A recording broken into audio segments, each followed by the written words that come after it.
Blaze is burning in Croydon in South London after a furniture store was set alight. The latest violence began this afternoon in Hackney in East London when police were attacked with rocks and missiles. It soon spread south to Lewisham and Peckham, where shops and cars were set on fire. And this was the scene in Birmingham tonight as the violence spread outside the capital for the first time since the trouble erupted on Saturday. Let me be absolutely clear. Those responsible for this violence and looting will be made to face the consequences of their actions. Counting the cost in Tottenham in North London, where it all began, businesses lost and homes destroyed. Just couldn't believe it. Our building was going up in flames, and it was just like, 10 minutes longer in that building and we would have been dead. And in the last hour, the Prime Minister has confirmed that he is cutting short his holiday and flying home. Also tonight, share prices across the world continue to fall despite efforts from President Obama to calm fears about America's economy. Markets will rise and fall, but this is the United States of America. No matter what some agency may say, we've always been and always will be a AAA country. Syria's President Assad stands firm as his Arab neighbours call on him to stop killing his civilians. And how the economic downturn is taking its toll on Britain's summer music festivals. And on BBC London, day 3 of rioting in the capital, we have eyewitness accounts from around the city, plus the latest on the policing operation live from New Scotland Yard.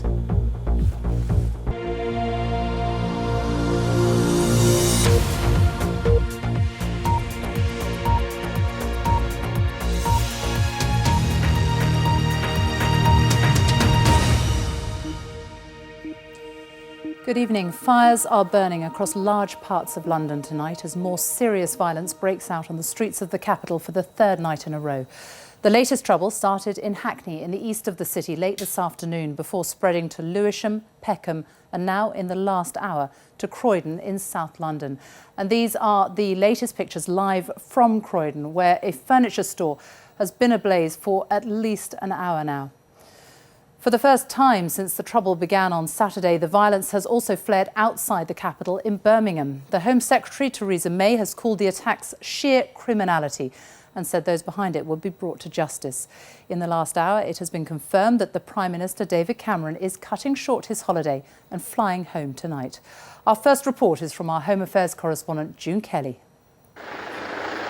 The smoke is a signal of the mayhem in the distance.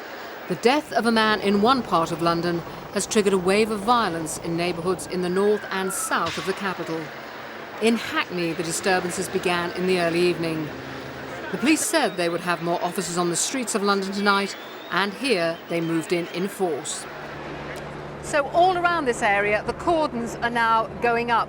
For the second night running, we've got copycat acts of violence. This is what the police feared, what they're calling pure criminality. This group are looting an off-licence, one of them carrying away a whole box full of drink, a shopkeeper's livelihood slowly being removed. And tonight, to the south of London, this was Croydon, a furniture store in flames. And this was the view of one local eyewitness. They don't care. I've never seen such a disregard for human life. Nice little anarchists. I hope they have a nice little party. I hope they rot in hell. Because the grief they have caused people, the fear they've put in people's hearts, decent people who have done nothing to anyone, and the fear in them. This is an area which is miles from the shooting, which has triggered this unimagined spiral of violence. Let's be absolutely clear that there is no excuse for violence, there is no excuse for looting, there is no excuse for thuggery. The police will obviously deal with any emerging situations as they consider best appropriate for those situations. But I am absolutely clear there is no excuse for looters or thuggery or violence on the streets. In Peckham, a clothes store was being turned over, people helping themselves as others looked on. A bus was burnt out. Police were guarding a supermarket, but they couldn't stop a pharmacy being attacked.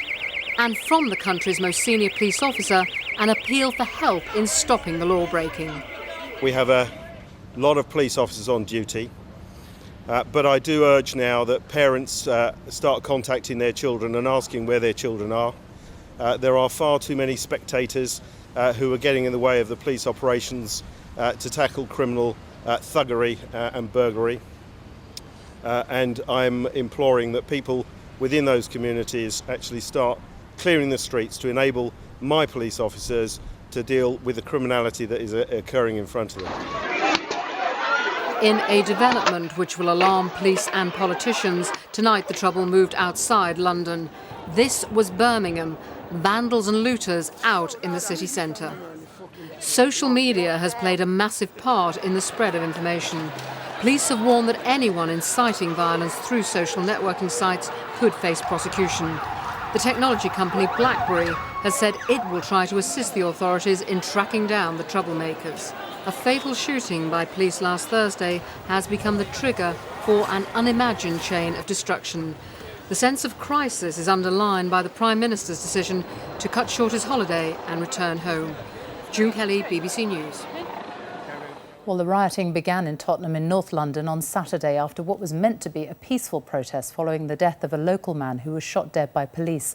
Our special correspondent, Alan Little, has spent the day there as residents and local traders count the cost of the violence. 2 days ago, this was someone's home.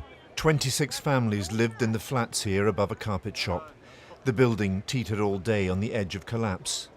Tottenham, where the violence began on Saturday, can, even now, scarcely believe what has happened. Rosie Patusa lived here. She escaped with her life, but lost everything else.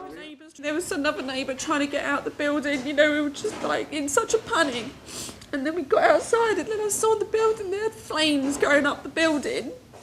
And it was just black smoke coming billowing down from the corner of the high road. 10 minutes longer in that building and we would have been dead. Nishe Mufunkolo opened his bar and restaurant, the Pride of Tottenham, only in December. He came to check it in the early hours of Sunday and found looters ransacking it. One had a knife. Terrified, Nishe escaped through an upstairs window. If they come and attack me here, I'm in pure danger. He climbed down the drain pipe to get away. I could see on that angle, and he had a knife. That's why I just went quite quietly upstairs. Were you scared? I was really scared. I think for me, honestly, on that time I was thinking that maybe it's the end of my life. The Deputy Prime Minister came to Tottenham this afternoon to listen. The voices he heard were polite, patient, eloquent, but angry. As Deputy Prime Minister, can I ask you, is this like what's going to happen in England now because of cuts and people's homes are going to be burnt and suddenly made homeless? No, I don't think so. Why weren't we protected? Yeah, we had to get our own person. We left the flat as the rioters were coming up the road and the buildings were on fire, and we legged the flat and we didn't see one police person. And the fire engines couldn't be there because the police weren't there to protect them, but there was nobody there to protect us. This is the image of London that has flashed around the world today, not what the city wants less than a year before the world gathers here for the Olympic Games. So the capital city's police force has two urgent questions to answer now. What was the sequence of events that led to Mark Dougan's death? And how did a peaceful protest get out of hand so quickly and lead to this? Mark Dougan was shot dead by police on Thursday. His family do not believe that he was armed or that he opened fire first.